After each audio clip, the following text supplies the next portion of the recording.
Hey ho, hey ha, hey ho, hey ha, hey.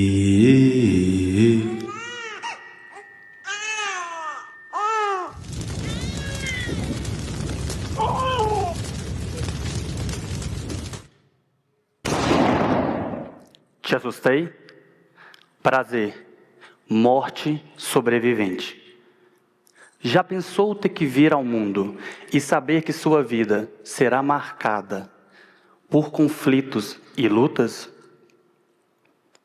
E ainda que a sua morte poderá vir mesmo antes de você nascer? Pois bem, para quem nasce em um determinado corpo e território, sobreviver é um ato de resistência.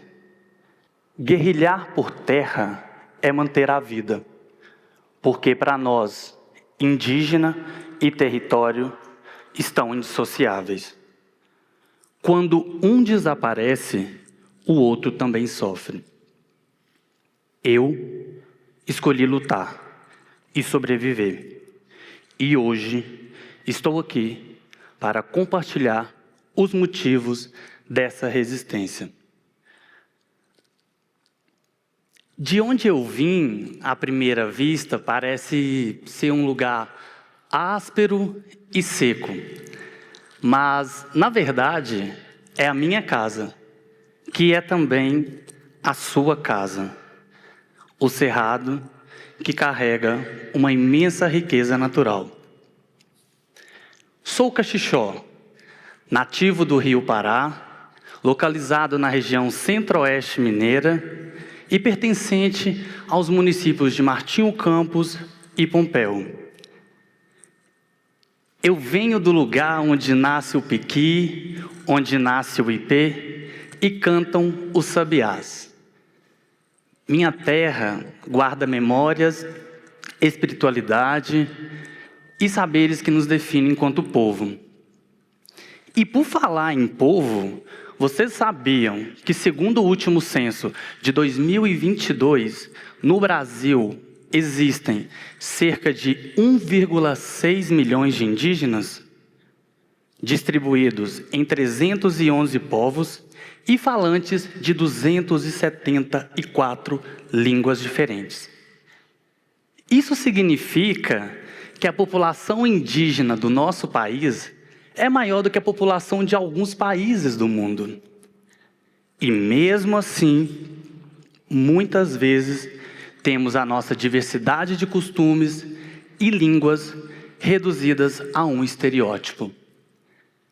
Em Minas Gerais, existem cerca de 36.699 indígenas, representando aproximadamente 19 etnias. No Caxixó, de onde eu vim, somos pouco mais de 100 indígenas aldeados, distribuídos em 3 aldeias, e lutando pela demarcação de 5.411 hectares do que é o nosso território. Território que sempre foi nosso e permeia a nossa cultura e a nossa identidade enquanto Caxixó, onde os nossos antepassados sempre viveram, mas que há muito tempo tentam arrancar de nós. Eu digo isso para mostrar que Minas é território indígena. É dessa terra que saíram grandes líderes como Ailton Krenak e Célia Chacriabá. E eu, entre eles, sobrevivi até aqui para me tornar o primeiro médico Caxixó formado pela UFMG em 2024.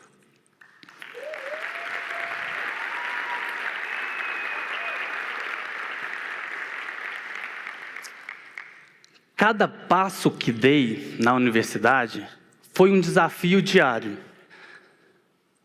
para manter a minha identidade. Ser indígena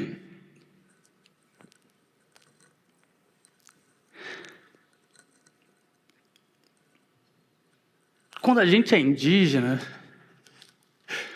a gente ocupa um espaço que historicamente nos negaram. Temos que provar que o nosso lugar é onde escolhermos estar, seja nas aldeias, nas universidades, na política e em muitas outras possibilidades. Quando eu cheguei em Belo Horizonte, eu tinha na mochila algumas roupas, um cocá e um maracá. Eu vim por inteiro, com o desejo de transformar a minha história. Mas o medo de ser diluído pela universidade era constante. Meus costumes, meus rituais e espiritualidades foram relegados ao esquecimento. E isso é o que muitos indígenas enfrentam ao tentar viver fora dos seus territórios. É como se nós só podemos ser indígenas se vivermos nas nossas aldeias. Ao sairmos delas, somos vistos como pessoas fora do lugar. Eu sempre me orgulhei de ser um pé na aldeia e outro no mundo. Mas a pandemia me trouxe de volta e mostrou como a perda do território pode apagar a nossa identidade indígena. Fazendeiros tomaram nossos rios, secaram nossas nascentes, invadiram locais sagrados e queimaram o cerrado. E esse apagamento invisível, nem sempre noticiado, impede que as pessoas tenham conhecimento dos crimes e violências que sofremos ou da importância do território, não só para nós, como para todos. Quando falamos em território, não falamos apenas do espaço físico, mas de uma rica fonte de saberes.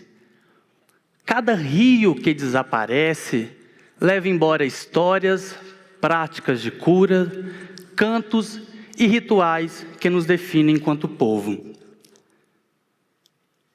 A falta de demarcação e o desrespeito à nossa cultura nos forçam a sobreviver em apenas 0,13% do que é o nosso território, vivendo cada dia com menos recursos e com menos potencial para sustentar nossas vidas e tradições. Hoje, crianças cachixó, sem acesso às riquezas do cerrado, passam mais tempo conectadas a telas do que ao cerrado. E isso interfere no seu desenvolvimento e saúde mental. E aqui eu quero dar luz a uma questão importante. A luta pelo lugar do nosso povo não se limita à terra física.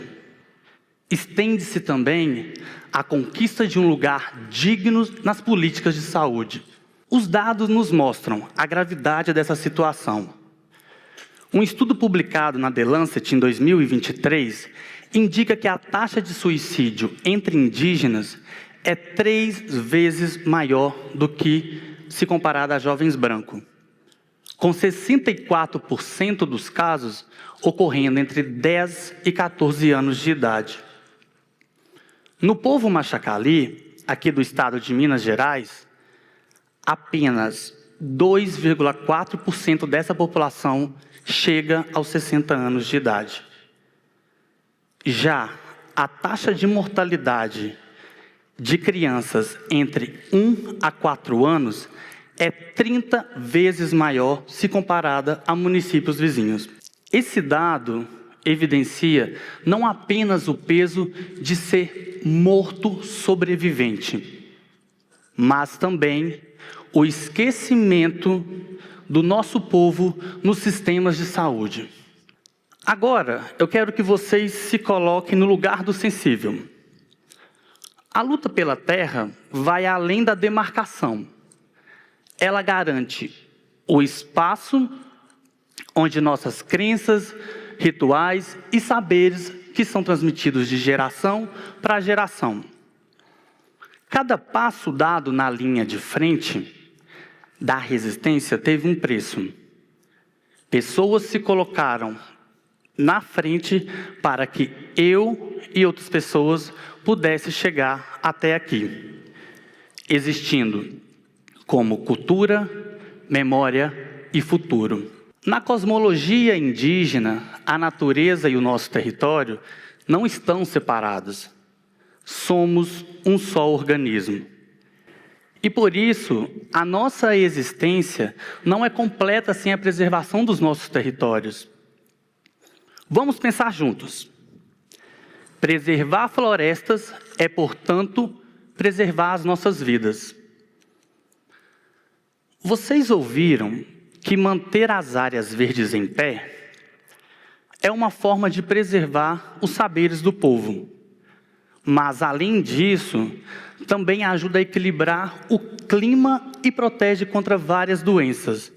Por exemplo, aquelas doenças respiratórias e aquelas transmitidas por vetores. Estudos da Communication Earth Environment mostram que territórios indígenas com mais de 45% de florestas preservadas apresentam menos casos de pneumonia e malária. Nós não estamos esperando que o mundo nos salve. Nós já fazemos isto há séculos. O respeito é pelo cerrado e toda a riqueza que aproveitamos ao longo de tantos anos. Mas você sabe o que pode fazer hoje? Esse seria um bom começo. Apoiar políticas públicas que garantam saúde, educação e proteção ambiental. Isso significa participar de campanhas que denunciem projetos que ameaçam os nossos territórios e apoiar iniciativas econômicas dos povos originários, preservando, assim, a nossa cultura. Também significa aprender sobre a diversidade indígena, sobre nossas histórias, nossas línguas e saberes tradicionais. Tudo isso para darmos os primeiros passos para combater estereótipos e o apagamento cultural. Denunciar invasões e queimadas é também um ponto importante. Afinal, somos todos moradores da mesma terra. Ser morte sobrevivente é um ato de resistência. Honra os que vieram antes de mim e garante que os futuros possam existir. Hoje, dou mais um passo para honrar aqueles que viveram e ainda vivem em mim. A luta e a defesa dos nossos recursos é minha, do meu povo e é também sua. Porque quando o cerrado e as florestas desaparecem, não é apenas o território que se perde. Somos todos nós que perdemos. Por isso, diante dessas perdas, abro aqui uma chamada de quem nasceu, viveu, morreu e bebeu da luta. José Vicente de Oliveira. Pedro Ferreira Filho. Pedro Alves da Silva. Eva Maria da Cruz. Valéria Aparecida da Costa. Maria Antonieta da Cruz. Aldeir Alves da Silva. José Francisco Ferreira. João Barbosa da Cruz. Sérgia Maria de Oliveira. Maria Aparecida da Silva Maria. Maria Geni da Silva. Maria de Lourdes da Silva. Dalmeiro Antônio Cardoso. Maria Francisca da Silva. Pedro Aparecido da Silva. Conceição Maria de Oliveira. Antônio Cardoso da Silva. Valdetrudes Maria de Oliveira Melo. Ailson Teodoro da Silva. Ademilson Teodoro da Silva. Djalma José de Oliveira. Todas essas vidas ainda moram em mim. Sou um corpo de mortes sobreviventes.